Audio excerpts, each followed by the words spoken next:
உயிரினங்கள் மத்தியில் இருக்கின்றோம் என்பதை வெளிப்படுத்தி பல இடங்களில் பல ஆண்டுகளுக்கு வெளிப்படையில் உண்மை உணர வேண்டிய அபிஷேகத்தை உடலளவிலுமே உணரக்கூடிய அபிஷேகத்தை எங்களுக்கு தரலாமா?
திருப்பாடல் 51 எல்லாருக்கும் ஏறக்குறைய மனப்பாடமா தெரியும். சொல்ல சொன்ன எல்லாரும் சொல்லுவீங்க. திருப்பாடல் 51 தாவீது அரசர் இறைவனுக்கு எதிராக பாவம் செய்த பிறகு அவருடைய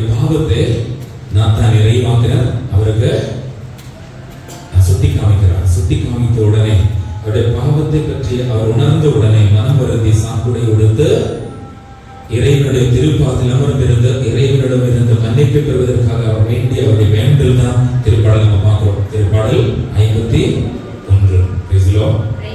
திருப்பாடல்ல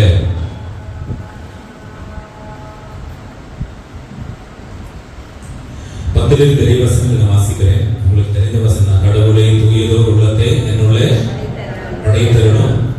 எல்லாருக்கும் தெரியும். தூயதோர் உள்ளத்தை என்னுள்ளே படைத்தரணும். உறுதி தரும் ஆவியை புதுப்பிக்கும் ஆவியை என்னுடைய உருவாக்கியர்களும் உமது மண்ணில் இருந்து என்னை தள்ளிவிடாதையும் உமது தூய ஆவியை என்னிடமிருந்து எடுத்து விடாதையும். ஹல்லேலூயா ஹல்லேலூயா ஹல்லேலூயா. 2 வசனங்கள் மட்டும் தியானிக்கிறோம். கடவுளை தூயதோர் உள்ளத்தை என்னுள்ளே படைத்தருளும் உறுதி தரும் ஆவியை புதுப்பிக்கும் ஆவியை என்னுள்ளே உருவாக்கியர்களும் உமது முன்னிலையில் இருந்து என்னை தள்ளிவிடாதையும் உமது முன்னிலையில் இருந்து என்னை தள்ளிவிடாதையும் உமது தூய ஆவியை என்னிடமிருந்து எடுத்து விடாதே. அழுகையோடு மனஸ்தாபத்தோடு தாவீது அரசர் இறைவனுடைய திருப்பாதத்தில் சாக்குடையோடு அவர் அவருடைய வேண்டுதல். கடவுளை தூயதோர் உள்ளத்தை என்னுள்ளே படைத்தரணும். உறுதி தரும் ஆவியை புதுப்பிக்கும் ஆவியை என்னுள்ளே உருவாக்கியருளும் உமது முன்னிலையில் என்னை தள்ளிவிடாதையும் உமது தூய ஆவியை என்னிடமிருந்து எடுத்து விடாதையும். நான் சொல்லித்தரேன், நீங்க ஏற்று சொல்லுங்க. ஏனென்றால் இந்த இறைவசனம் நம்ம ஜெபிக்கும் பொழுதே, இந்த வார்த்தைகள் நம்ம ஜெபிக்கும் பொழுதே பாவ மன்னிப்பு பெறுவதற்கு போதுமான அருளை இறைவன் நமக்கு தருவார். ஏனென்றால் நமக்கு அந்த அருள் தான் தேவை. ரோமேற்கு திருமுகத்திலே 5வது அதிகாரத்திலே 20வது இறைவசனம், where sin increased, mercy has abounded, or grace has abounded all the more. பாவம் பெருகிய இடத்தில் அருள் பொங்கி வழிந்தது. Where sin increased, mercy has abounded all the more. பாவம் பெருகிய இடத்தில் அருள் பொங்கி வழிந்தது. பாவம் பெருகிட்டு இருக்குதா? இருக்குதா இல்லையா?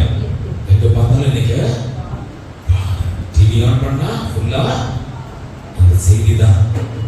யூடியூப் பார்த்தா எந்த ஒரு சோஷியல் மீடியா சேனல் பார்த்தாலே எல்லாத்துலயும் நீங்க பார்க்கக்கூடியது எங்க பார்த்தாலும் அந்த பாவம் பெருகிட்டு இருக்குது. வார்த்தை என்ன சொல்றது? பாவம் பெருகிய இடத்தில் அருள் பொங்கி வழிந்தது. ஹல்லேலூயா. Where sin increased, mercy has abounded all the more. பாவம் பெருகிய இடத்தில் அருள் பொங்கி வழிந்தது. எப்போ அருள் பொங்கி வழிகின்றது? எப்போ இறைவனுடைய அருளை தேடி மக்கள் வருகிறார்களோ அங்கே எல்லாம் கண்டிப்பாக அருள். உங்க குடும்பத்தில் இன்னைக்கு பாவம் பெருகிட்டு இருக்குதா? நம்முடைய சமூகத்தில் இன்னைக்கு பாவம் பெருகிட்டு இருக்குதா? நம்முடைய தனி மனித வாழ்க்கையில் பாவம் பெருகிட்டு இருக்குதா? ஆமா. என்ன பண்ணணும்? என்னால ஒண்ணும் பண்ண முடியல சாமி. பாவ சங்கீதனம் மாறி மாறி பல வாட்டி செஞ்சு பாவங்களை என்னால மீற முடியல அப்படின்னு நம்ம புலம்புறது.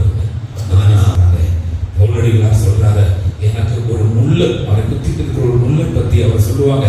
2 Corinthians 12:9, கொரிந்தியருக்கு 2வது திருமுகத்திலே 12வது அதிகாரத்திலே 9வது வசனத்திலே ஆண்டவர் அவருக்கு சொல்லக்கூடிய பதில், my grace is sufficient for you. எனது அருள் உனக்கு போதும். பாவம் பெருகிட்டு இருக்குதா? பாவம் பெருகிட்டு இருக்குதா? போராட்ட வாழ்க்கையில் சுரந்து போட்டிருக்கிறேனா? my grace is sufficient for you. அருள் உனக்கு போதும் அப்படின்னு சொல்றாரு. ஹல்லேலூயா. அருள் தான் நமக்கு எல்லாருக்கும் தேவை. அருள் இல்லாம நம்ம கஷ்டப்பட்டு இருக்கோம். இந்த கிருபை இல்லாம நம்ம கஷ்டப்படுறோம். அதனால நம்ம சோர்ந்து போட்டு இருக்கோம். கிருபை இருந்தா சோர்ந்து போக மாட்டோம். பாவத்தை விட்டு வெளியே வருவதற்கு அபிஷேகம் பெற்றெடுத்தா போதும். பாவத்திலிருந்து வெளியே வருவதற்கு ஆண்டவர் அந்த அபிஷேகம் தருவார். பாவத்தை விட்டு விடுவதற்கு ஆண்டவர் அந்த அபிஷேகத்தை தருவதற்கு தயாராக இருக்கிறார். ஹல்லேலூயா ஹல்லேலூயா. இயேசுவுக்கு நன்றி. பாவம் பெருகிய இடத்தில் அருள் பொங்கி வழிகின்றது. நம்ம குடும்பங்களிலே ஆண்டவருடைய அருள் பொங்கி வழிகின்ற போகுது.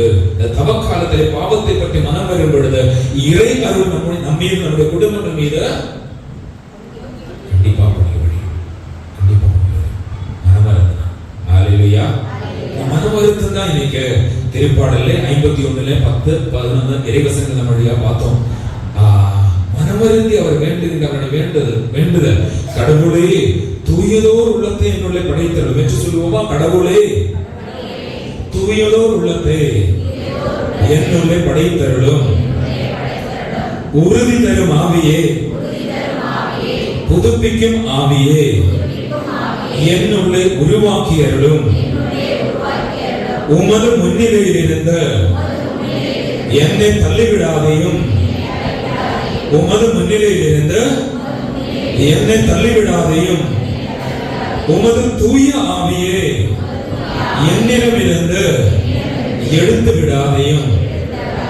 ஜெபிக்கும் பொழுது ஆண்டவரிடம், தாவீது அரசர் ஆண்டவரிடம் மன்றாடியது போல நாம ஜெபிக்கும் பொழுது அருள் நமக்கு புதுப்பிக்கப்படும். ஹல்லேலூயா. அமைதியிருக்கின்ற அபிஷேகம் புதுப்பிக்கப்படும். ஹல்லேலூயா, ஹல்லேலூயா. தாவீது இந்த ஜெபம் செய்யறதுக்கு என்ன காரணம் அப்படி நம்முடைய சிந்தனை. இவருக்கு ஜெபிக்கும் பொழுது பார்க்கக்கூடிய ஒரு சில கருத்துக்கள். கடவுளை தூயதோர் உள்ளம், my heart has become malicious, என்னுடைய இதயம் கெட்டு போயிடுச்சு, எனக்கு அந்த இதயத்தை கொஞ்சம் புதுப்பிக்க வேண்டும். கடவுளே தூயதோர் உள்ளத்தை என்னுள்ளே படைத்தருளும். உள்ளே இருக்கின்ற அந்த இதயம் now it has become malicious, பாவத்தோடு அழுக்கப்பட்டு இருக்கக்கூடிய இதயமாக இருக்கிறது. ஆகவே I need my heart to be sanctified. எசேக்கியேல் நூலிலே 36:26 36:26 ஆண்டவர், உங்களுக்கு வசனம் பைபிள் இருந்தா எடுத்து படிக்கலாம். 36:26 நான் உங்களுக்கு புதிய இதயத்தை அருள்வேன், புதிய ஆவியை உங்களுக்குள் புகுத்துவேன், உங்கள் உடலில் இருந்து கல்லான இதயத்தை எடுத்துவிட்டு சதையான இதயத்தை பொருத்துவேன். எசேக்கியேல் நூல 36:26 26:36 26வது அதிகாரத்தில் 36வது வசனம் 36வது அதிகாரம் 26வது வசனம் 26வது வசனம். This is a transplantation process. இன்னைக்கு இது 21வது நூற்றாண்டுல நம்ம சொல்லக்கூடிய இந்த டிரான்ஸ்பிளான்டேஷன், இதயம் மாற்றி வைக்கக்கூடிய அந்த process ஏற்கனவே எசேக்கியேல் இறைவாக்கின் வழியாக ஆண்டவர் வெளிப்படுத்திய ஒரு விஷயம். நான் உன்னுடைய கல்லான இதயத்தை எடுத்து மாற்றி உனக்கு சதையான இதயத்தை உனக்குள்ள புகுத்துவேன் அப்படின்னு ஆண்டவர் கொடுத்த வாக்குறுதி. What is that? அப்படின்னா என்ன அர்த்தம்? சதையான இதயம், கடவுளுக்கு உகந்த, கடவுளுடைய குரலை கேட்டு அவருக்கு ஏற்புடையவராக வாழக்கூடிய அபிஷேகத்தை ஆண்டவர் தர விரும்புகிறார் என்று சொல்றாரு. தாவீது கேட்கிற கேள்வி இதுதான், ஆண்டவரே எனக்குள்ளே ஒரு புதிய இதயத்தை, என்னுடைய இதயம் இப்போது மாசுபட்ட இதயமாக இருக்கிறது, I need a new heart, ஒரு புதிய இதயம் வேணும். எசேக்கியேல் இறைவாக்கு என்ன சொல்றது? I will give you a new heart, நான் உனக்கு புது இதயத்தை தருவேன். I know your heart has become so sinful, பாவத்துக்கு உட்பட்டு இந்த பாவ கட்டில் இருந்து வெளியே வர முடியாமல் போராடிட்டு இருக்கக்கூடிய ஒரு சூழ்நிலையில இன்னைக்கு நான் என்ன பண்ண போறேன்? கல்வி தூய்மைப்படுறதெல்லாம் கிடையாது. I am going to change the heart. இப்ப இருக்கிற ஹார்ட் அப்படியே ஒரு டிரான்ஸ்பிளான்டேஷன் நான் போலமா இதையும் மாத்தி வைக்கலாம் அப்படின்னு சொல்றாரு. நான் சொல்லல, ஆண்டவர் சொன்னாரு I give you a new heart, நான் உனக்கு புதிய இதயத்தை தருவேன் அப்படின்னு சொல்றாரு.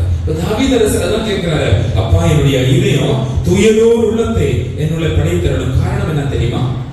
அடுத்த வசனம், உறுதி தரும் ஆவியை புதுப்பிக்கும் ஆவியை என்னுள்ள உருவாக்கியருளும். உறுதி தரும் ஆவியை, அவரை அரசராக அபிஷேகம் செய்த பொழுது அவர் கொடுத்த அபிஷேகம், ஆவியின் அபிஷேகத்தை அவருக்கு கொடுத்தார். எல்லாமே போயிடுச்சு. அந்த ஆவி தூயாவை அவரை விட்டு விலகிடுச்சு. அதனால அவர் வாழ்க்கையில ரொம்ப கஷ்டப்பட்டு இருக்காங்க, போராடி சோர்ந்து போட்டு இருக்காரு. அவருக்கே தெரியல, நான் தான் நிறைவாக்கினார் வந்து சொல்றாரு, நீ பாவம் செஞ்சு இறைவனுக்கு எதிராக பாவம் செஞ்சு, அதனால தான் இன்னைக்கு நீ சோர்வுற்று இருக்கிற அப்படின்னு சொல்றாரு. ஹல்லேலூயா. என்ன செய்யணும் சொல்லிட்டு அவர் மனமருந்தி அந்த இறைவாக்கினர் சொன்னபடி அவர் மனமருந்துகிறார்.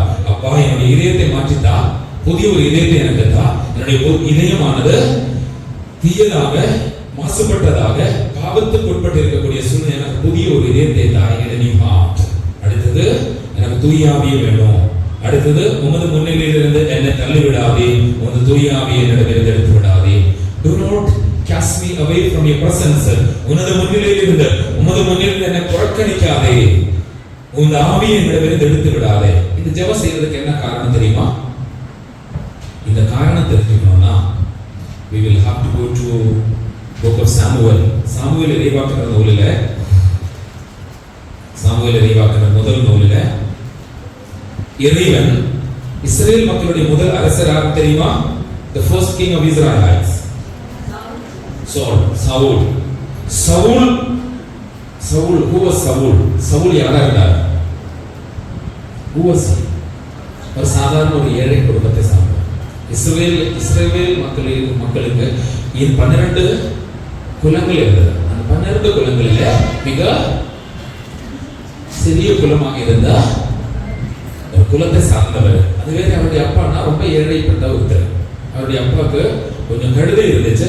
அதுல 2 கழுதை தொலைந்து போச்சு. அந்த கழுதையை தேடி சவுல் தேடி போகும் பொழுதுதான் இவர் அந்த ஊர்ல சமூவேல் இறைவனுடைய ஒரு இறைவாக்கினர் இருந்தா கேள்விப்பட்டு அவரிடம் போறாரு. எதுக்கு போறாரு தெரியுமா? அப்பாவுடைய கழுதையை தேடி போனாங்க. சமூவேல் இறைவாக்கினர் எதுக்கு போனான்னு தெரியுமா?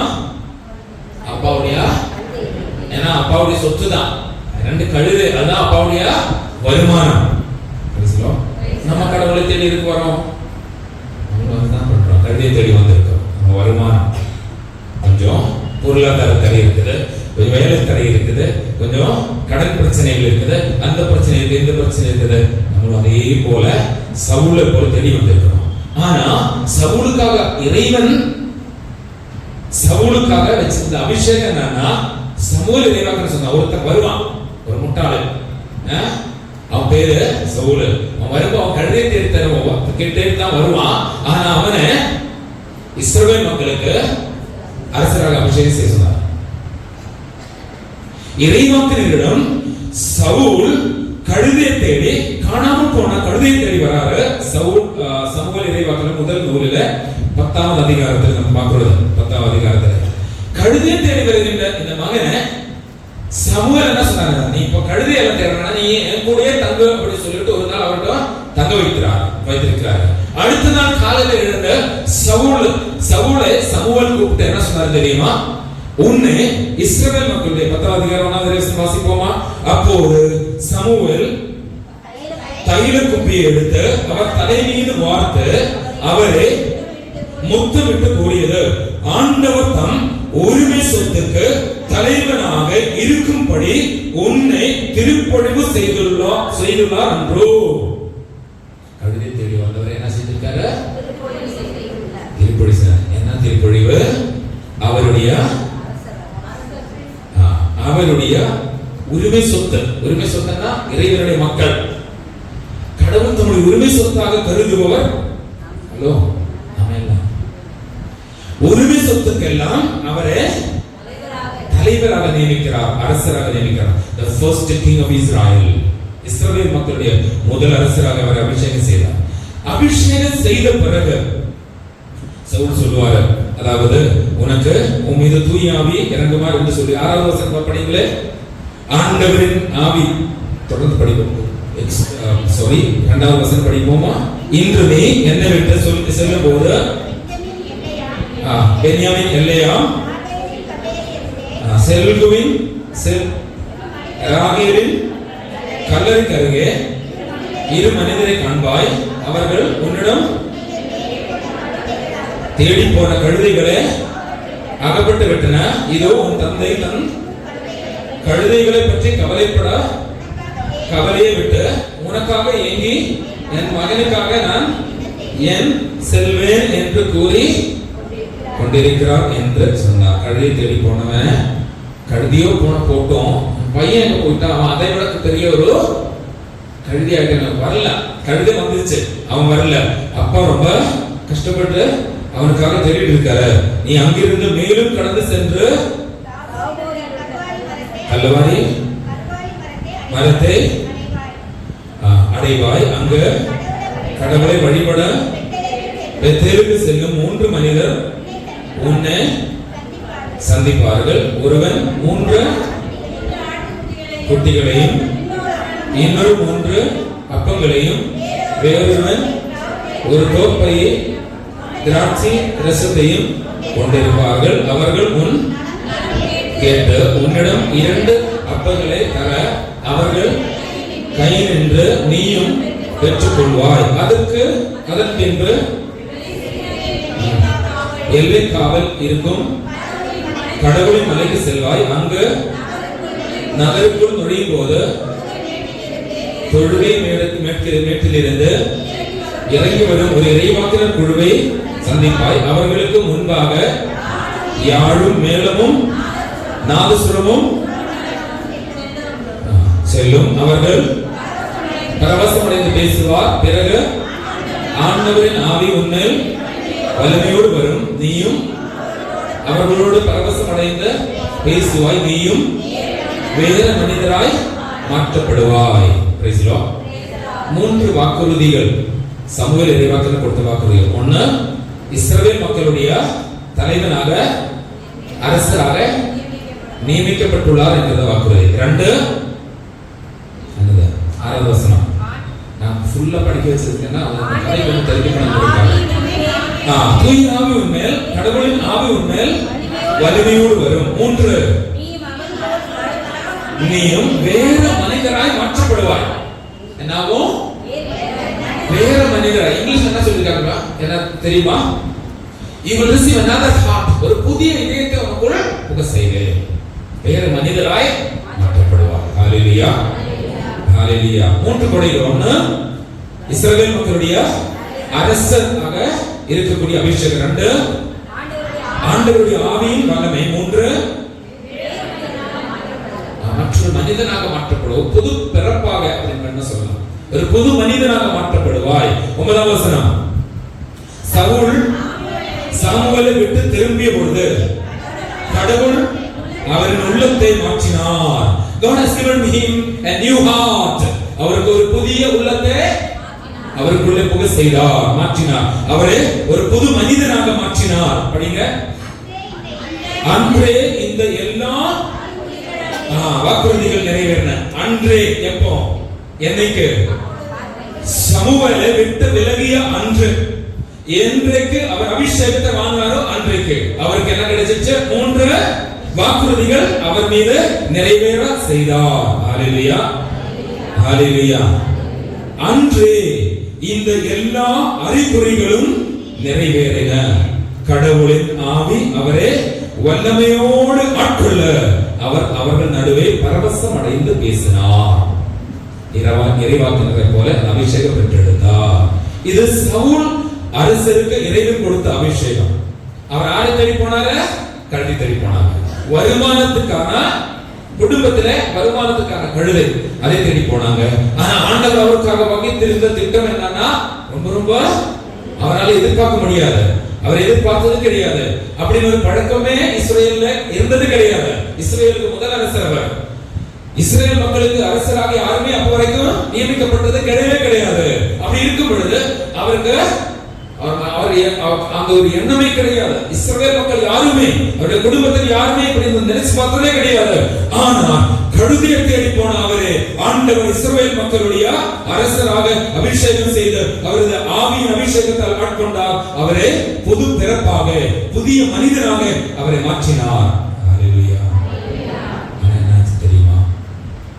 ஃபர்ஸ்ட் கிங்கா இருக்கும்போது என்ன இருக்கும்? முதல் அரசராக இருக்கும்போது என்ன இருக்கும்? ஒண்ணுமே தெரியாது. ஃபர்ஸ்ட் டைம் ஒண்ணுமே தெரியாது. அப்ப இவர் என்ன செஞ்சிருப்பாரு? என்ன செய்யணும்னாலும் யாரை கேட்பாங்க?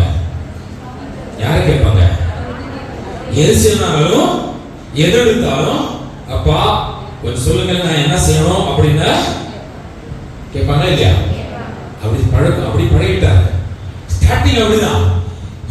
எது எடுத்தாலும் ஒரு ஆண்டவர் வந்த அனுமதி இல்லாமல் செய்ய மாட்டார். எல்லாத்துக்கும் ஆண்டவரிடம் அனுமதி இல்லாமல் அனுமதியை பெறாமல் அவர் செய்ய மாட்டார். அப்படின்னு அவருக்கும் ஆண்டவருக்கும் இடையே ஒரு தொடர்பு இருந்தது, ஒரு நெருக்கம் இருந்தது. ஹalleluya.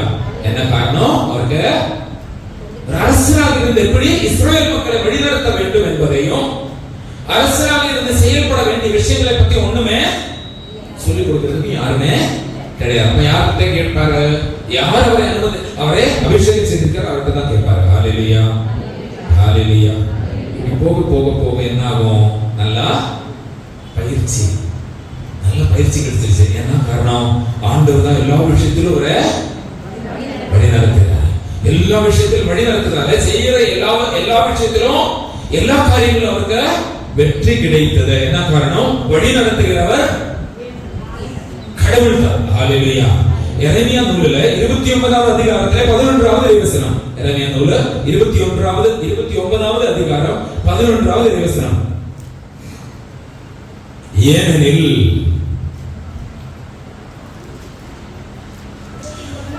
நான் உங்களுக்காக வகுத்திருக்கும் திட்டங்கள் படிங்க, காட்டுகிறது படிங்க, எல்லாரும் சேர்ந்து படிக்கலாம். பைபிள் இருக்கிறவங்க எல்லாரும் எடுங்க. நாளைக்கு வரப்ப தயவு செய்து எல்லாருமே பைபிளை எடுத்துட்டு வாங்க. தியானத்துக்கு வந்திருக்கீங்க, அப்ப கூட பைபிளை எப்படி சாமி 1.5 கிலோ வருது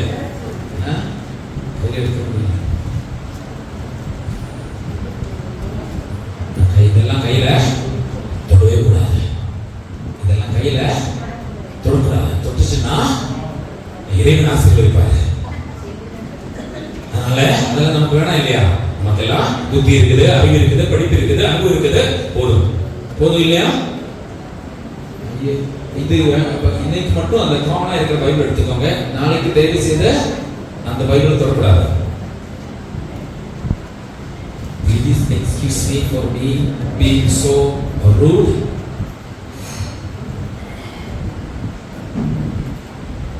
Very good. பங்கு தந்தையெல்லாம் மக்களுக்கு எந்த கஷ்டமும் 1.5 கிலோ பைபிளை கையில் எடுத்து வரணும். எவ்வளோ கஷ்டம் தெரியுமா? அதனால ரொம்ப இறக்கப்பட்டு இருக்கு. Maintain silence. தயவு செய்து பேசாதீங்க. ஆண்டவருடைய பிரசன்னத்தில் நம்ம இருக்கிறோம், இறைவார்த்தை சிந்திக்கிறோம். பைபிள் எடுத்துக்கோங்க, எல்லாரும் கொடுங்க. நாளைக்கு எல்லாரும் எடுத்துட்டு வருவீங்களா? ஹலோ, எடுத்துட்டு வருவீங்களா? உங்க பைபிள், உங்க பேரு இருக்கணும் அந்த பைபிள்ல. அதை எடுத்துக்கிட்டு நீங்க நோட் எழுதுறதுக்கு பதிலாக பைபிள்ல லைட்டா கொஞ்சம் பேனா வச்சுக்கிட்டு வரைஞ்சிக்கணும்.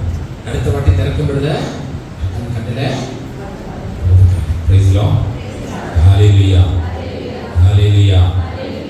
இறை வார்த்தை பற்றியும் அதனுடைய வல்லமையை பற்றியும் நம்ம பேசுறதுக்கு சிந்திக்கிறதுக்கு நேரம் இல்லை. நம்ம வேற இந்த தவக்காலத்தின் கருத்துக்களை நம்ம தியானிக்கிறோம். பற்றி சொல்லியிருக்கேன். கிறிஸ்தவர்கள் தான் இந்த விஷயத்துல ரொம்ப மோசமான கேவலமான நிலைமையில இருக்கிறோம். அப்படிதான் சொல்லணும். பைபிளை கைய எடுக்கவே மாட்டோம், தொடவும் மாட்டோம். யாராவது வற்புறுத்தினா மட்டும்தான். அதெல்லாம் யார் எடுப்பாங்க? சபைக்கு போனவங்க தான் எடுப்பாங்க. இது கையில் எடுத்தா யாரும் கேட்பாங்க, என்ன சபைக்கு போயிட்டீங்களா அப்படின்னு கேட்பாங்க. அதனால நம்ம எல்லாம் பரப்ப கிறிஸ்தவங்க தானே, கையால தொடவே கூடாது. என்ன பரம்பரை கிறிஸ்தவங்க, அதெல்லாம் நமக்கு தேவையில்லை. நம்ம கோயிலுக்கு வந்தோமா, மாசத்துக்கு பண்ணோமா, முடிஞ்சிச்சு நம்ம வேலை. ஏன்னா அங்கெல்லாம்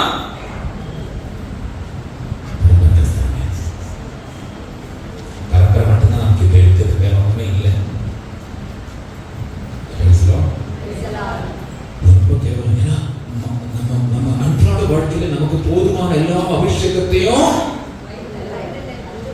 வாக்குறுதிகளாக இதுல வழங்கப்பட்டிருக்கிறது. நம்ம அலைஞ்சிட்டு இருக்கிறோம். கோயிலா, ஊரா, ஆளா மாறி இன்னைக்கு ஒரு ஃபாதர் வந்திருக்காரு, என்ன செய்ய போறாரோ, ஏதாவது இந்த தியானத்திலாவது ஏதாவது கிடைக்குமா அப்படின்னா நம்ம அலைஞ்சிட்டு இருக்கிறோம். ஆனா நம்ம கையில அந்த பொக்கிஷத்தை கொடுத்து வச்சோங்க.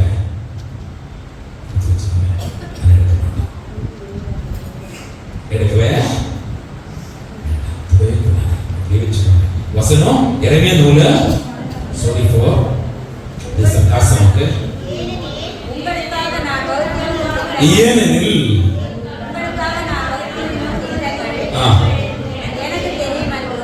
இந்த சமயம் அமேசிங். நான் உங்களுக்காக வகுத்திருக்கும் திட்டங்கள்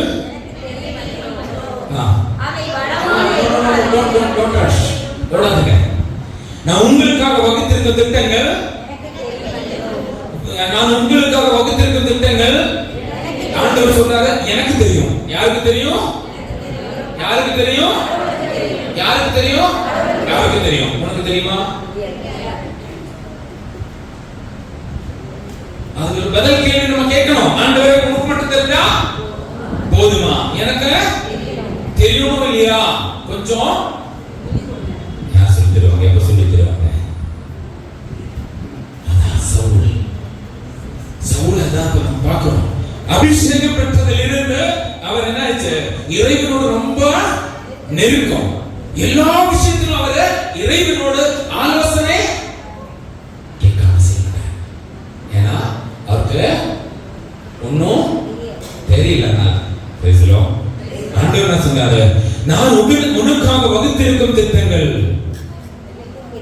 எனக்கு தெரியும். I have a plan for you for your welfare. I have a plan for you for your welfare. உனக்காக வகுத்திருக்கும் திட்டங்கள் என் மனசுல இருக்குது.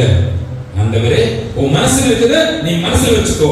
எங்க மனசுல நாங்களும் திட்டம் வச்சிருக்கிறோம். அப்படிதான் நம்ம போயிட்டு இருக்கிறோம். உன் மனசுல வச்சுக்கோங்க. நாங்க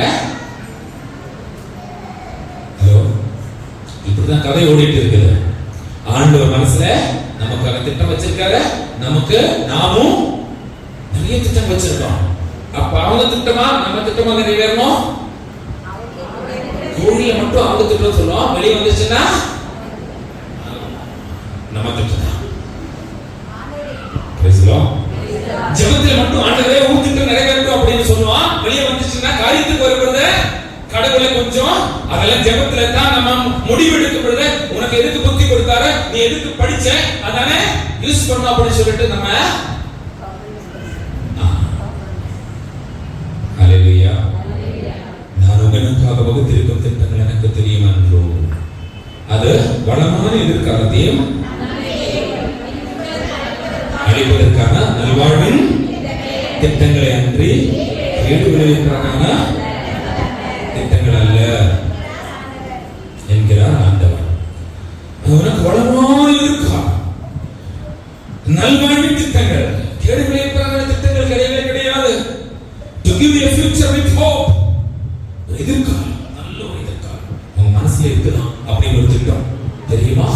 தெரியல சாமி, உங்களுக்கு தெரிஞ்சா கொஞ்சம் சொல்லித்தாங்க. இதான் நாங்க தேடிட்டு இருக்கிறோம். நாங்க நிறைய பேர்கிட்ட கேட்டோம் சாமி, ஆனா உங்களுக்கு தெரியல. பழனிசாமி கேட்டா அவர் ஒன்றும் சொல்ல மாட்டாரு. தியானத்துக்கு வரும்போது ஃபாதர் கேட்டா அவரும் எல்லாருக்கும் உங்க திட்டம் சொன்னோம்னா டைம் பத்தாது. நாங்க தேடிட்டு இருக்கிறோம். பிரைஸ்லோ. நான் என்ன சொல்றேன்னா கேவலமா இல்ல. ஹலோ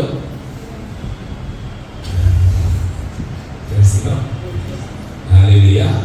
ஏன் கேவலம்? ஏன் கேவலமான விஷயம்? காரணம் வேறது கிடையாது. அவரே அப்பான்னு கூப்பிடுறதுக்கு உரிமை தந்தாரு. ஜெபிக்க சொன்ன பொழுது கேட்ட பொழுது எனக்கு ஜெபிக்க கற்றுத்தாரு அப்படின்னு சொன்ன பொழுது ஏசப்பா என்ன சொல்லி தந்தாரு? நீங்க ஜெபிக்க இப்படி மட்டும் ஜெபிக்க சொல்லிட்டு விண்ணுலகில் இருக்கிற எங்கள் ஐயோ அப்படி சொல்லிட்டு நமக்கு இலக்கிய தமிழ் வாயில வந்துச்சனால தொடர்பு வராது. விண்ணுலகில் இருக்க எங்க அப்பா அப்படின்னு சொல்றதுக்கு தான் ஜெபம் சொல்லி தந்தாங்க. அப்பான்னு நம்ம சொல்லணும்னு அவர் ஆசைப்படுறாரு, எதிர்பார்க்கிறாரு. என் பிள்ளைகள் என்ன அப்பான்னு கூப்பிடுவாங்க அப்படின்னு நினைச்சாங்க. எரேமியா நூலில 3:17 3:17 எரேமியா நூல்ல 3:17 I thought that they will call me my father. நான் நினைத்தேன் அவர்கள் என்னை என் அப்பா என்று அழைப்பேன் என்று நான் எண்ணினேன். கடைசி வசனம் 3:19 கடைசி இரண்டாவது பகுதி 3:19 என் தந்தை என என்னை அழைப்பார் என்றும் என்னை விட்டு விலகி செல்ல மாட்டாய் என்றும் எண்ணி இருந்தேன். நம்மளை பத்தி ஆண்டவர் சொல்ற வார்த்தை என் தந்தை என்று என்னை அழைப்பாய் என்று நான் எண்ணினேன். நான் நினைச்சேன், அப்படிதான் நினைச்சேன். என் பிள்ளைங்க என்னை அப்பான்னு கூப்பிடுவாங்க நினைச்சேன். அப்படி கூப்பிடணும் நான் ஆசைப்படுறேன். என்னை அப்பான்னு கூப்பிடுவேன் நான் எதிர்பார்த்தேன். ஆனா அவங்க விலகி போனாங்க.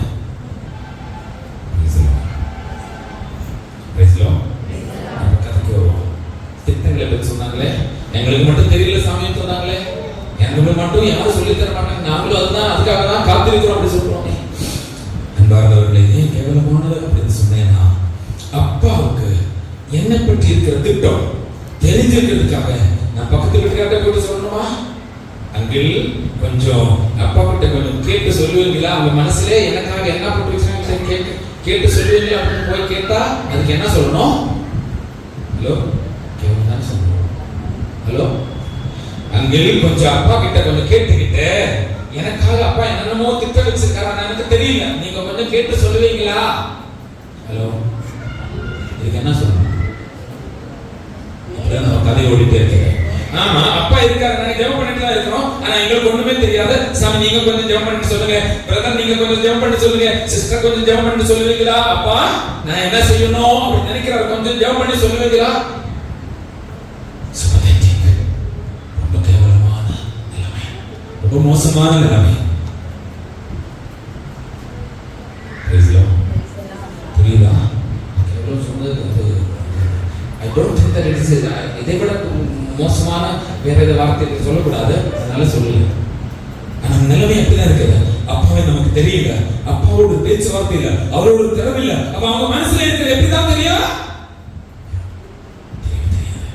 அதனால நம்ம வருது சொல்றதுக்கு அப்பா என்னென்னமோ திட்டங்கள், வளமான எதிர்காலத்தையும் நல்வாழ்வையும் அளிக்கின்ற திட்டங்களை வச்சிருக்காரு. ஆனா நமக்கு மட்டும் தெரியாம வாழ்ந்துட்டு இருக்கோம்.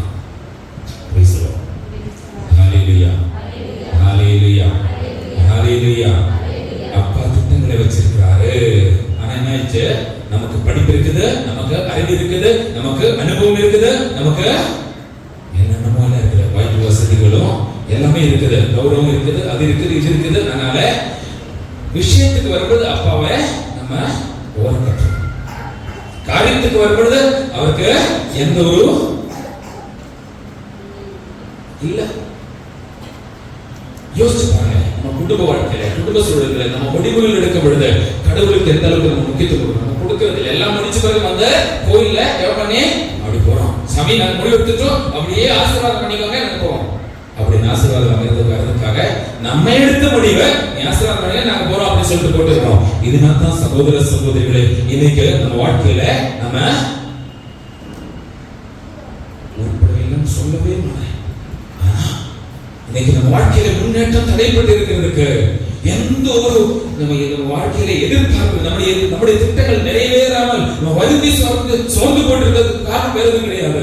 அப்பாவுடைய திட்டத்திற்கு வாழ்க்கை தெரியல, ரொம்ப வருந்தி, ரொம்ப தாழ்வு மனப்பான்மையோடு அழிவுக்குரிய சூழ்நிலையில் எடுத்துக்கிறோம்.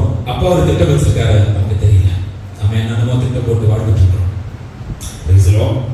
சமூகத்துக்கு நேரம் இதுதான்.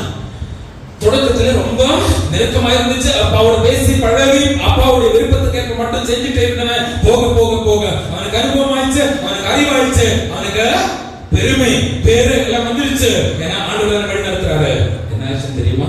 ஒரு சமுதாய நூலில் நம்ம பார்க்கிறோம், அவரிடம் இருந்த அந்த அபிஷேகமானது இஸ்ரவேல் மக்களுடைய அரசர் என்கிற அபிஷேகத்தை ஆண்டவர் 15வது அதிகாரத்துல 14வது வசனம், சாவுலை அரசனாக்கியதற்காக நான் வருந்துகிறேன், ஏனெனில் அவன் என்னை பின்பற்றாமல் விலகிவிட்டான், என் வார்த்தைகளின்படி நடக்கவில்லை. I regret, I'm sad that I have anointed him as a king of Israel. இஸ்ரவேல் மக்களுக்கு அரசனாக அவரை நியமித்ததை பற்றி நான் வருந்துகிறேன். அவர் புறக்கணிக்கப்பட்டு விட்டாய் அப்படின்னு சொல்லிட்டு 15வது அதிகாரத்துல சவுல் இஸ்ரவேல் மக்களுடைய அரசராக இருந்ததிலிருந்து ஆண்டவர் புறக்கணித்தார். 16வது அதிகாரம் சீக்கிரம் எடுப்போமா? 14 இருந்து சவுல் அரசவையில் தாவீது, ஆண்டவரின் ஆவி சவுலை விட்டு நீங்க. இரண்டாவது கூட என்ன? ஒன்னு அரசராக இருந்தது புறக்கணிக்கப்பட்டார், 2 அவரிடம் இருந்த ஆவியாக என்ன ஆயிடுச்சு?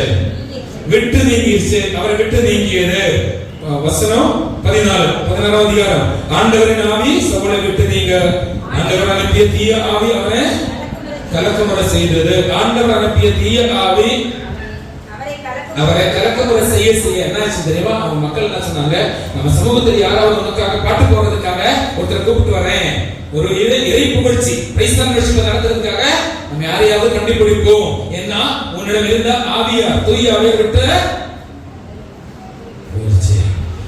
தூய ஆவியை விட்டு விலகும் பொழுதெல்லாம் தொடர்ந்து படிக்க 14வது வசனத்துல 2வது பகுதி, ஆண்டவர் அனுப்பிய தீய ஆவி உன் மீது இறங்கும் பொழுது அவன் யாழ் மீட்டுவான், நீரும் நலமடைவீர் அப்படின்னு சொல்லிட்டு அவருடைய கூடவே இருந்த அவருடைய அரசு அரண்மனையிலே பணியாளர்கள் அவருக்கு உதவி புத்தி சொல்லி கொடுக்கிறார். 23வது வசனம்,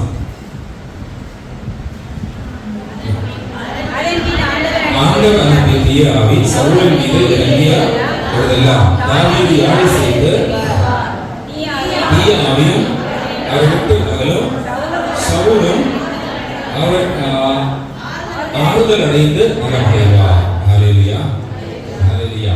இதுக்கு பிறகு என்ன நடந்தது எங்களுக்கு சுருக்கமாக மட்டும் சொல்றேன். அதுக்கப்புறம் திருப்பாடலுக்கு நம்ம திருப்பி வருவோம். 83வது அதிகாரத்தில் தொடர்ந்து திருப்பலியான நடைபெறும். ஆராதனையில் அபிஷேகத்துக்காக ஜெபிக்கிற நேரவேளை we are going to conclude, முடிக்க போறோம். ஆராதனையிலே இறை செய்தியானது என்ன சொல்ல வருகின்றதுன்னா, சவுல் இறைவாக்கினரால் அபிஷேகம் செய்யப்பட்ட பொழுது அவருக்கு கிடைச்ச அபிஷேகமானது அரசராக திருதலைப்படுத்தப்பட்டு தூய ஆவியாரால் ஆட்கொள்ளப்பட்டு புதிய ஒரு மனிதனாக அவர் மாற்றினார்.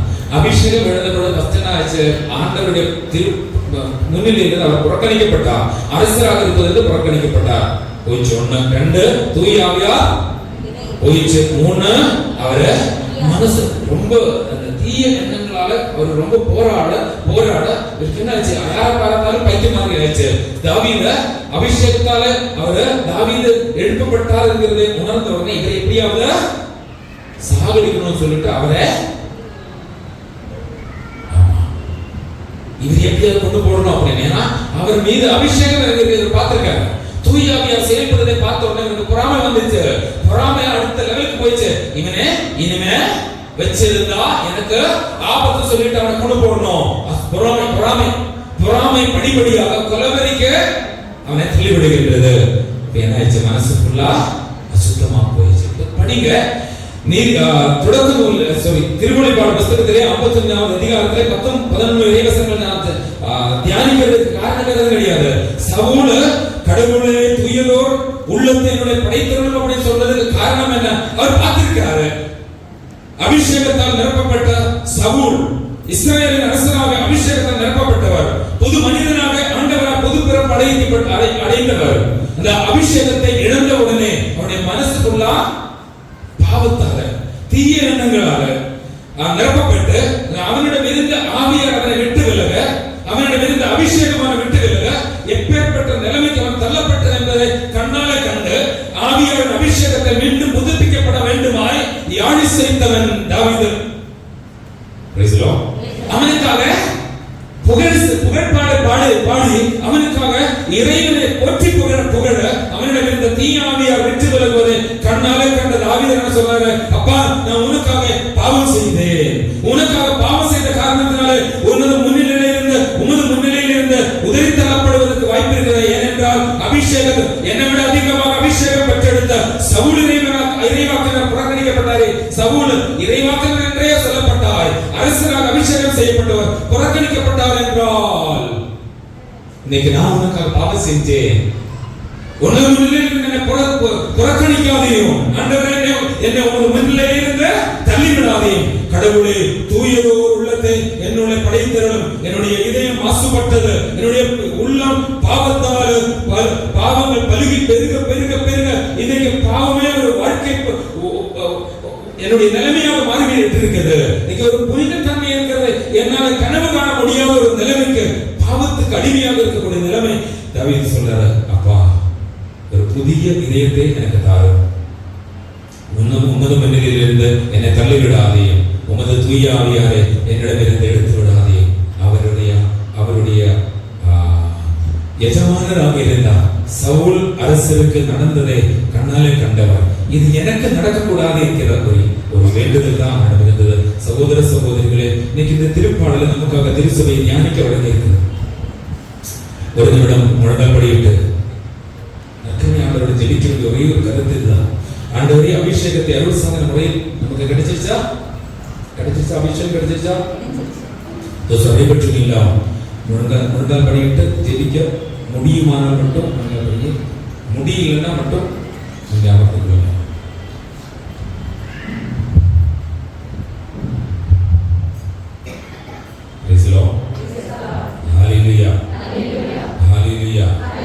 இயேசுவுக்கே நன்றி, இயேசுவுக்கே புகழ்.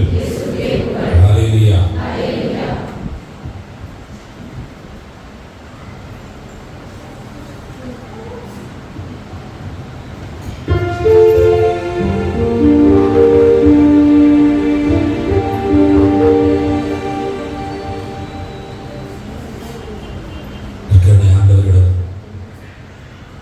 நம்முடைய பாவங்களை விட்டுக் கொடுக்காமல் அர்ப்பணிக்காமல் நமக்கு விடுதலை அடைய முடியாது.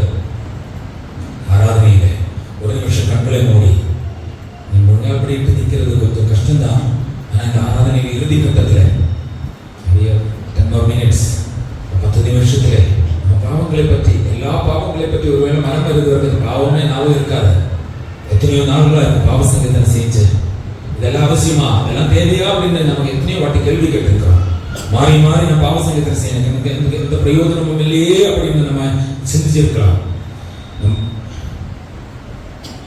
மறுபடியும் ஏன் இந்த பாவ சங்கீதனை செய்யணும், நான் செய்யற பாவம் தானே மறுபடியும் செஞ்சுட்டு இருக்கிறேன் அப்படின்னு ஒருவேளை யோசிச்சிருக்கலாம். இப்படி இந்த பாவத்துக்கு அடிமையாக இருந்த, இந்த பாவ வாழ்க்கையிலே இருந்த நம்ம பழகி போயிருக்கிறோம். பழக்க வழக்கமாக இருந்த இதெல்லாம் ஒரு இயல்பாகவே, இதெல்லாம் சகஜமா இருக்கிறது அப்படின்னு நம்ம நினைச்சு அதை நியாயப்படுத்தி இருக்கிறோம். இன்னைக்கு இந்த ஆராதனை நம்ம விட்டுக் கொடுக்க வேண்டியது நியாயப்படுத்தலாம். என் பாவத்தை இனிமேல் நான் நியாயப்படுத்த மாட்டேன். Praise Lord. பாவத்தை இனிமேல் நான் நியாயப்படுத்த மாட்டேன் அப்படின்னு ஒரு முடிவு எடுக்கணும். இங்கே பாவ சங்கீதத்துக்காக இந்த தவக்காலத்தில் உங்களுக்கு நிறைய வாய்ப்பு கிடைக்கும். ஆனா முடிவு எடுக்க வேண்டியது, இனிமேல் என்னுடைய பாவத்தை நியாயப்படுத்த மாட்டேன். நமக்கு 100,008 நியாயங்கள் இருக்கும். இதெல்லாம் நியாயம் சகஜமானது, இதெல்லாம் யூசுவல், அஸ் யூசுவல், ஒன்றும் பிரச்சனையே இல்லை. நமக்கு புத்தி சொல்லித்தரதுக்கு நிறைய பேர் இருப்பாங்க. இதெல்லாம் வெரி ஹியூமன், மனித இயல்புல இருக்கக்கூடியது. இதெல்லாம் பாவம்னு சொன்னா எப்படி வாழ முடியும் அப்படின்னு சொல்லிட்டு பாவத்துக்கு நம்ம நியாயப்படுத்தி சொல்றோமா? பாவத்துக்கு ஆயிரத்துக்கு நியாயம் சொல்லிட்டு இருந்துச்சுன்னா விடுதலை கிடைக்காது. பாவ சங்கீதத்தில் போனா சாமி உங்களுக்கு தெரியுமா, அவர் ரொம்ப ரொம்ப கஷ்டப்படுத்துறாரு, அதனால எனக்கு கோபம் வருது. அவர் குடிச்சிட்டு வராது, அதனால எனக்கு கோபம் வருது. அப்போ எனக்கு கோபம் வருதுன்னா கோபம் ஒரு பிரச்சனை கிடையாது. அவர் குடிக்கிறது, அவர் கஷ்டப்படுத்துறது, அவர் பேசுறது எனக்கு பிடிக்கல, அதனால எனக்கு கோபம் வருது. அவங்க பேசினா தாங்க முடியாது, அவ்வளவு சொல்ல சாமி, அதனால எனக்கு அப்போ கோபம் வரும். அந்த கோபம் கண்ட்ரோல் பண்ணவே முடியல. இப்படி மற்றவங்க மீது பழி போட்டு நம்ம பாவத்தை நம்ம நியாயப்படுத்திட்டு இருக்கிறோம். இனிமேல் என் பாவத்தை பத்தி நியாயம் நியாயங்கள் இருக்குது. ஆனா நியாயம் இல்லாம ஆண்டவர் வரும்பொழுது நம்ம பாவத்தில் இருந்து மன்னிப்பு பெற முடியும். நியாயப்படுத்தி வரும்பொழுது என்ன ஆகுதுன்னா, இந்த ரெண்டு அரசர்கள், ஒண்ணு சவுல், ரெண்டு தாவீது. யார் பெரிய பாவம் செஞ்சாங்க? சவுல் செஞ்சாரா, தாவீது செஞ்சாரா? நம்ம பார்வையில் தாவீது ஏற்றுக்கொள்ளப்பட்டார், சவுல் புறக்கணிக்கப்பட்டார். எனக்கு தெரிஞ்ச வரைக்கும் கீழ்ப்படியாம ஒரு பெரிய பாவம் தான் மற்ற எல்லா பாவத்தையும் விட. ஆனா சவுல் ஏற்றுக்கொள்ளப்படவில்லை, அவர் புறக்கணிக்கப்பட்டார். தாவீது மறுபடியும் ஏற்றுக்கொள்ளப்பட்டு அரசராக மறுபடியும் அவரை திருநிலைப்படுத்தினார். ஹல்லேலூயா. இவங்க ரெண்டு பேரின் பாவத்தை ஒப்பிட்டு பார்த்தா எனக்கு தெரிஞ்சவர்கள் தாவீது தான் பெரிய பாவம் செஞ்சிருக்கார். ஆனா தாவீது ஆண்டவரை பாவங்களை அவர் ஏற்றுக்கொண்டார், சவுல் புறக்கணிக்கப்பட்டார். என்ன காரணம்? காரணம் வேற கிடையாது. சாவுலுக்கு அவர் செஞ்ச சின்ன சின்ன பாவத்துக்கு 1008 நியாயம் இருந்துச்சு. அவர் செஞ்ச கீழ்ப்படியாமல் அவருக்கு நியாயம் இருந்துச்சு. அவர் செஞ்ச குற்றங்களுக்கு அவருக்கு நியாயம் இருந்துச்சு. தாவீதுக்கு எந்த நியாயமும் இல்லாம அவர் ஆண்டவரிடம் வந்து சாக்குடை கொடுத்து சாம்பலோடு அவர், அப்பா என்னை மன்னியும், என்னிடம் தூயாமை எடுத்து விடாதையும், என்னை ஒரு திரும்ப நிலையில் இருந்து புறக்கணியாத இப்படின்னு மனவருத்தத்துடன் எந்த ஒரு நியாயப்படுத்தலும் இல்லை. அவர் மறந்துடுகிறார். வித்தியாசம் இது மட்டும்தான் வித்தியாசம். இறைவனிடம் நம்ம ஏற்றுக்கொள்ளப்பட வேண்டுமா, புதுப்பிக்கப்பட வேண்டுமா, புறக்கணிக்கப்பட வேண்டுமா? நம்ம தான் முடிவெடுக்கணும். எடுங்க போய் ஆராதனையில, அப்பா இனிமே என்னுடைய ஒரு சின்ன சிறிய பாவத்துக்கு கூட நான் நியாயம் சொல்ல மாட்டேன். அப்பா கிட்ட சொல்றேன், அப்பா இனிமே என்னுடைய குற்றக்குறைகளுக்கு நான் நியாயம் சொல்ல மாட்டேன்.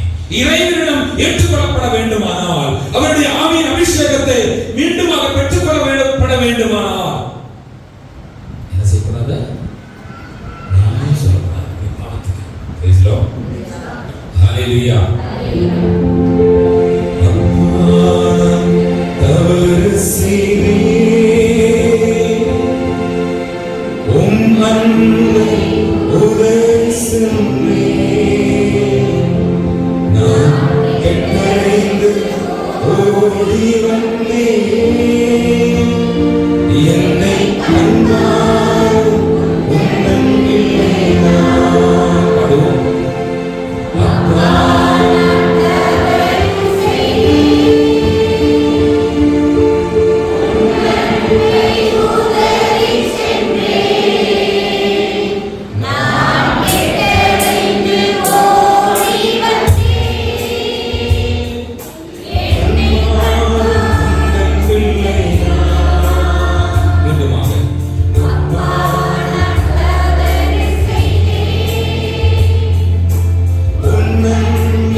பாவியாக இருந்தாலும் சரி, அருவருத்தக்க நிலையில் இருந்தாலும், வெறுக்கப்பட்டவனாக ஒரு கைவிடப்பட்ட நிலைமையில் இருந்தாலும், இன்னைக்கு பாவங்கள் எல்லாம் கூட மன்னிக்கப்படுமா அப்படிங்கிற கேள்வி இருந்தால் கூட, இது உதாரணத்தின் கதை வழியாக ஆண்டவர் சொன்ன வார்த்தை, மன வருத்தத்தோடு அவரை தேடி வரும் பொழுது ஒரு நாள் அவர் நம்மை புறக்கணிக்க மாட்டார் என்று சொன்னாரே. அப்பா, என்னுடைய பாவங்களை நான் ஏற்றுக்கொள்கிறேன். ஊதாரி மைந்தன் பன்றி தின்னக்கூடிய அந்த பன்றியின் தீனியை கூட தின்னபடி அவர் கிடைக்காமல் இருந்த பொழுது அவருடைய அப்பாவை பற்றி அவர் நினைத்து பார்த்தார். அப்பாவை பற்றிய நினைப்பு தான் அவர் அப்பாவிடம் திரும்பி வருவதற்கு காரணம். இதோ அப்பாவை பற்றி நினைத்து பார்க்கறதுக்கு நமக்கு வாய்ப்பு கிடைச்சிருக்கிறது. அப்பாவுடைய அன்பை பற்றி நினைச்சு பார்க்கறதுக்கு நமக்கு வாய்ப்பு கிடைச்சிருக்கிறது. கல்வாரி நாயகர் ஒரு நிமிஷம் கண்களை மூடி அகக்கண்களால் உற்று பாருங்களே. Look onto the wounds of Christ. Look onto him and radiate அவரை உற்று நோக்கியவர் மகிழ்ச்சியார் மிளிர்ந்தனர். திருப்பாடல் ஆசிரியர் சொன்னாங்க, கல்வாரி நாயகருடைய சிலுவை ஆண்டவருடைய காயங்களை விட்டு பார்ப்போமா?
திருடத்தை கைதோட செய்த என்னை விடுவிப்பதற்காக ரத்தம் சிந்தி அப்பா, உமது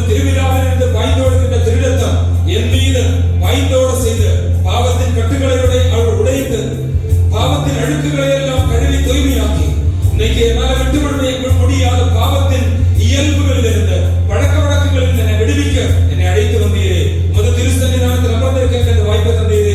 நானும் இதோ என் பாவங்களை ஏற்றுக்கொள்கிறேன் அப்பா. உமது விழாவில் இருந்து வழிந்தோடுகின்ற திருரத்தமானது என் பாவங்கள் மீது பாய்ந்தோட செய்து பாவங்களை எல்லாம் ஆண்டவரே இப்பொழுது விட்டுவிடக்கூடிய அபிஷேகத்தை எனக்கு தாரும் அப்பா.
எங்களுக்கு நீர் அறிவித்த இந்த ஜெபமானது என்னுடைய மனவருத்தத்தின் அடையாளமாக நான் ஏற்று சொல்கிறேன் என்று சொல்வோம். கடவுளே, கடவுளே, தூயோர் உள்ளத்தை என்னுள்ளே படைத்தருளும்.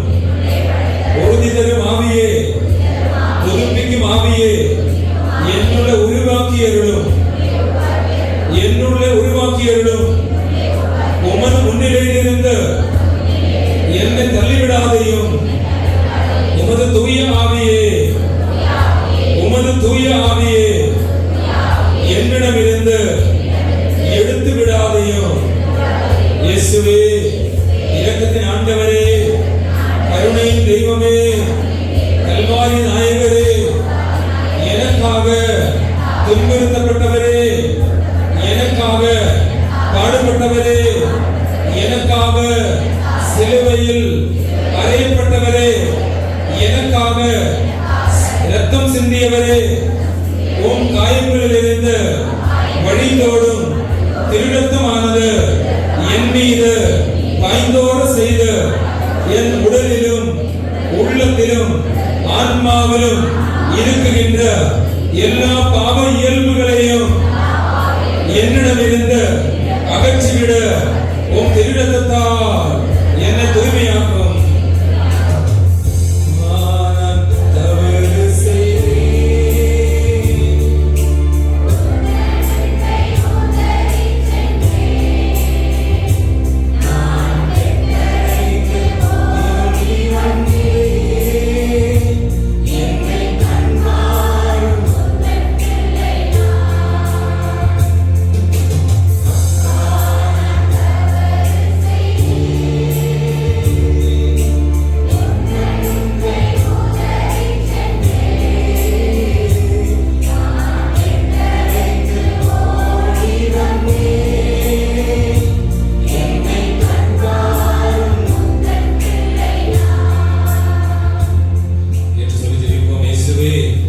இயேசுவே, கருணையின் தெய்வமே, நற்கருணையின் நாதரே, நற்கருணையின் நாதரே, உமது இரக்கப் பெருக்கு என் மீது, என் குடும்பத்தின் மீது மிகுதியாக்கும். என் குடும்பத்தில் பல்வேறு விதமான பாவங்களினால் ஏற்பட்ட எல்லா பாதிப்புகளையும், அதற்கு காரணமாயிருக்கின்ற எல்லா பாவங்களையும் அதன் கட்டுகளையும் இயேசுவே, இரக்கத்தின் ஆண்டவரே, என் குடும்பத்திலிருந்து விலக செய்து என் குடும்பத்தையும் குடும்ப சூழல்களையும் உமது திருரத்தத்தின் அபிஷேகத்தால் ஆட்கொள்ளும் அப்பா. இயேசுவே, இயேசுவே, இயேசுவே, இரக்கத்தின் ஆண்டவரே, உம் திருரத்தத்தால் என் குடும்பத்தில் இருக்கக்கூடிய எல்லா விதமான பாவங்களையும் அதன் கட்டுகளையும் பழக்க வழக்கங்களையும் விலக செய்து உமக்குரியவர்களாக எங்களை மாற்றும் அப்பா. இரு கரங்களை நற்கருணை ஆண்டவரிடம் உயர்த்தி கண்களை மூடுவோம். குடும்ப சூழல்களை கொஞ்சம் நினைச்சு பார்ப்போம். நீங்க குடும்பத்தில் இருக்கக்கூடிய பல்வேறு விதமான பிரச்சனைகள், தடைகள், போராட்டங்கள், பாவ இயல்புகள், பாவத்தினுடைய பாதிப்புகள், பல்வேறு விதமான பாதிப்புகள், உடல் அளவிலோ மன அளவிலோ ஆன்ம அளவிலோ பல்வேறு விதமாக அழுத்துகின்றதா இருக்கக்கூடிய பாதிப்புகள் என்ன, எல்லா பாதிப்புகளையும் ஆண்டவருக்கு விட்டுக் கொடுப்போம். ஒருவேளை என்னுடைய பாவமாக இருந்தால், இந்த அழிவுக்கு காரணமாக இருக்கிற பாவமாக இருந்தால், இயேசுவே என் பாவங்களை நான் விட்டு விடுகிறேன் என்று சொல்லி பாவங்களை அப்பாவிடம் ஒப்புக் கொடுத்து, இயேசுவே உமது கருணையின் மீது மிகுதியாக்கி இதோ நான் மனமருந்துகிறேன், என் பாவத்துக்காக, என் குடும்பத்தின் பாவத்துக்காக, என் குடும்பத்தாருடைய பாவங்களுக்காக அப்பா, இதோ அனைத்து பாவங்களை நாம் ஏற்றுக்கொண்டு ஆண்டவரை மனமருந்துகிறேன். உமது கருணையின் குடும்பத்தின் மீது, குடும்ப சூழல்கள் மீது ஆண்டவரே உமது கருணையை மிகுதியாக்கி எல்லா பாவங்களையும், பாவத்தின் பாதிப்புகளையும் குடும்பங்களில் இருந்து விலக செய்து எங்களை அபிஷேகம் அப்பா.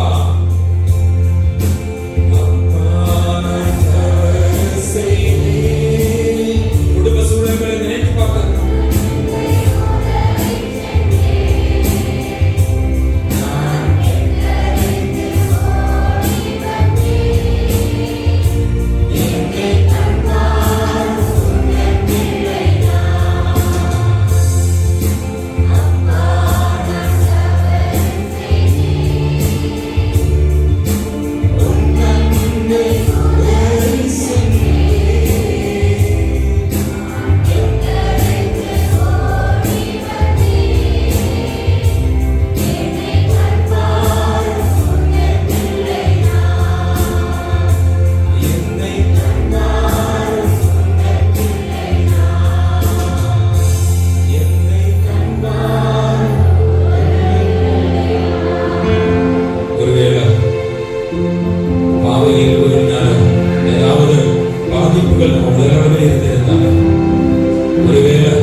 வழிந்தோடு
இயேசுப்பா, நீ என்னை அப்பா என்று அழைப்பேன் என்று நான் எண்ணினேன். என்னை அப்பா என்று அழைப்பேன் என்று நான் எண்ணினேன்.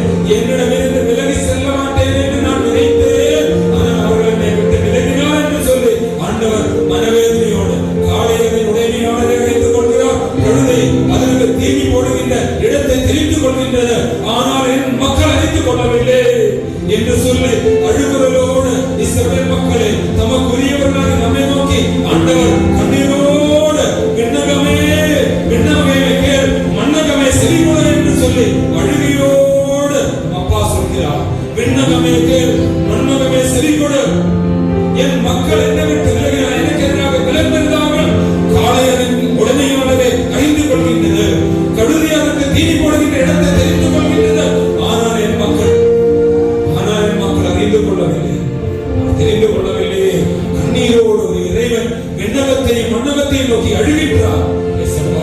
உன்னை அழவை தீரே, உன்னை மனநோக செய்தீரே, என் பாவங்களால் உன்னை மனநோக செய்கிறேன், மனமருந்துகிறேன். இரக்கத்தின் ஆண்டவரே, கருணையின் தெய்வமே, எனக்காக சிலுவையில் மரித்தவரே, கல்வாரி மலையில் எனக்காக ரத்தம் சிந்தியவரே, உமது திருரத்தமானது பயந்தோடு செய்த உமது அருளையின் மீது புதுப்பிக்கின்றீர் என்னை என்று வாக்குறுதி தந்தீரே. இதோ முழந்தால் படியிட்டு வேதனையோடு கண்ணீரோடு ஜெபிக்கின்ற உன் மகளாக என்னை அழைத்து வந்து உன் திருப்பாதில் அமர்ந்திருக்க எனக்கு வாய்ப்பை தந்த தெய்வமே, என் பாவங்களை நான் விட்டு விடுகிறேன் என்று சொல்லுவோம். இயேசுவே, இயேசுவே, இயேசப்பா, என் பாவத்தையும் பாவ இயல்புகளையும் நான் விட்டு விடுகிறேன். இயேசப்பா, என் பாவத்தையும் பாவ இயல்புகளையும் நான் விட்டு விடுகிறேன். உமது திருவிழாவில் இருந்து வழிந்தோடும் திருடத்தால் என்னை புதுப்பிக்க திருவிழமாகிறேன். சாவுக்குரிய சூழ்நிலையில் இருந்த சாபத்தில் இருந்து நோயில் இருந்து என்னை விடுவிக்க, பாவங்களில் இருந்து என்னை மன்னிக்க எனக்காக ரத்தம் சிந்திய இயேசப்பா, உம்மை நான் நேசிக்கிறேன். இயேசப்பா, உம்மை நான் நேசிக்கிறேன். எனக்காக காயப்பட்டவரே, உம்மை நான் நேசிக்கிறேன். எனக்காக ரத்தம் சிந்தியவரே, உம்மை நான் நேசிக்கிறேன்.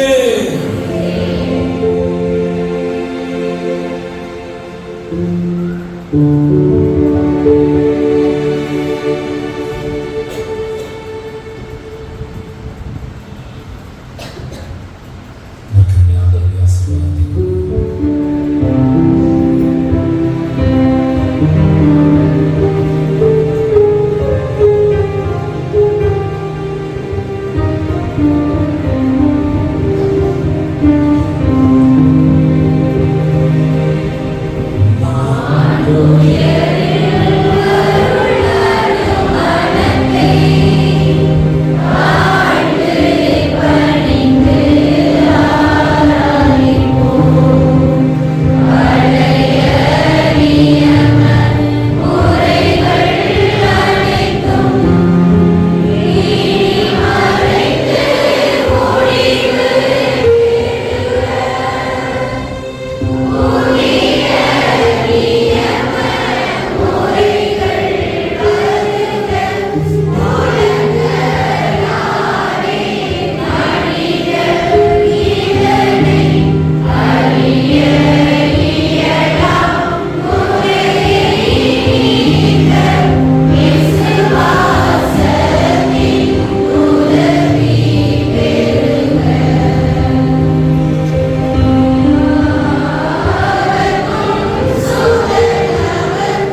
இறைவா, இந்த வியப்புக்குரிய திருவருட்சாதனத்திலே உம்முடைய திருப்பாடுகளின் நினைவை எங்களுக்கு விட்டு சென்றீர்.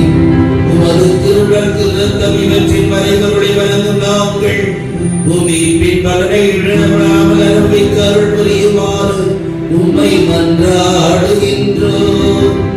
என்றென்று வாழ்ந்து ஆட்சி செய்கின்றவர் நீ